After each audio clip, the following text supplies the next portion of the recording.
jo, më falë, në gusht të 44-s, mire kam, dhe ndodh para plenumit të Beratit. Dhe është një ndrim jo i parasësishëm nga Tito, se që të dy, se ti shikon foton, sigurisht që ndërmjet tyre u krijua një marrëdhënie shoqërore, sidomos ndërmjet Miladinit dhe Enver Hoxhës. Tushani pak më larg. Këta erdhën si të deleguar, këta dërgoi Partia Komuniste Jugoslave si përfaqësues, debati për do që drejtë. Pse dërgoi Partia Komuniste Polonisë për shembull për Jugosllavismën burr? Se internacionalist.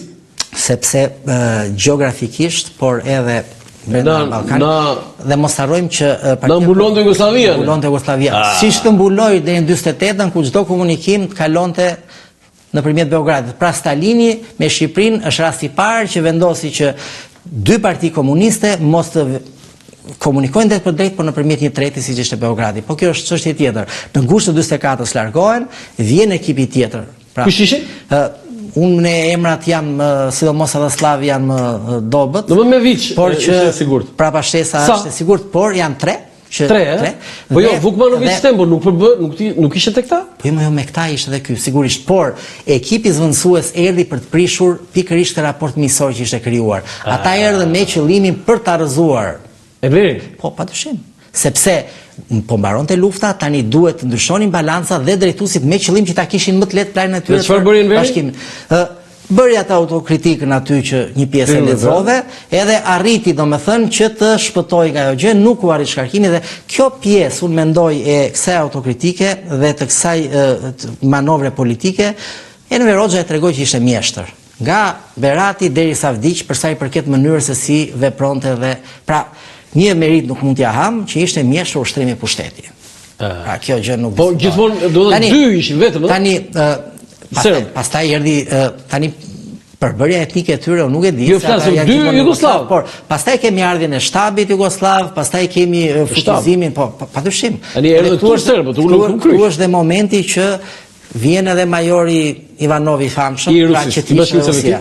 Pra, për të kthyer përsëri te Mukja, unë e përjashtoj kushtin nga Jugoslavët, sepse nuk kishte nevojë, sikurse e thash, sepse Mukja është veprim politik dhe kërkonte po ashtu reagim politik dhe si forcë komuniste, si forcë politike, Partia Komuniste nuk mund të lëshonte terren, ndërkohë që e kishte fituar një pjesë mirë të tani.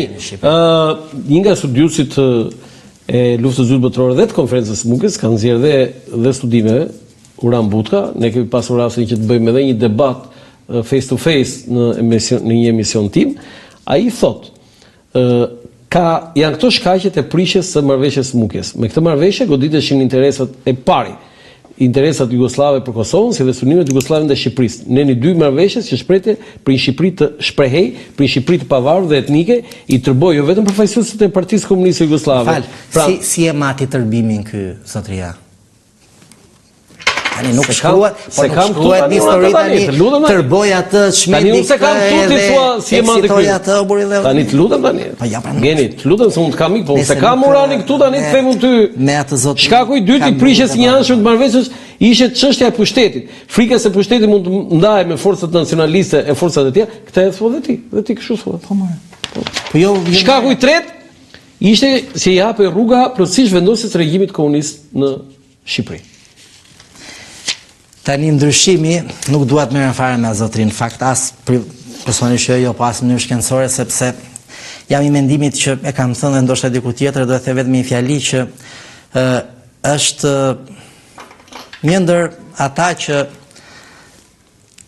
ka tjetërsuar shumë realitete historike për sa i përket. Edhe duke mos qenë as i fushës fare, se kështu unë e them gjithmonë është bërë sport popullor tani, kur s'ke ç'bën hajt merremi me historinë, nëse. Tani unë flas për vendime të marra dhe për logjik normale, aty flitet me tërbim, edhe jo po ai mendonte kështu se duhet kishte qenë kështu, këto janë pallavra, nuk flitet histori kështu. Më vjen keq që e them. Edhe jam jo etik tani. Unë flas për vendime, parimi vetvendosjes, thuhet në Mukje. Luftë ndaj pushtuesve, marrëveshje ndërkohë, negociata me gjermanët që kundër jush do luftojmë, që në 42-shin, fund 42-shit po deshe. Tani këto janë element edhe piketa ku ne zhvillojmë vlerësimin historik, diskutimin. Jo që nuk mund gabonte Mithat Frashëri se deshe vendim, po mor pa dyshim që deshe vendim Mithat Frashëri, pa dyshim që ka merita shumë për Shqipërinë, absolutisht po more. Ai ishte në produkt serb jugoslav?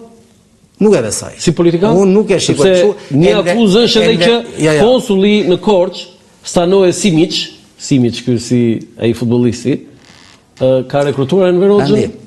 Nuk e di. Në Korçë? Nuk e di se s'kam parë gjë që të them, nuk u besoj dot kësaj gjë. Unë di them këtë gjë se po e ripërsërisim.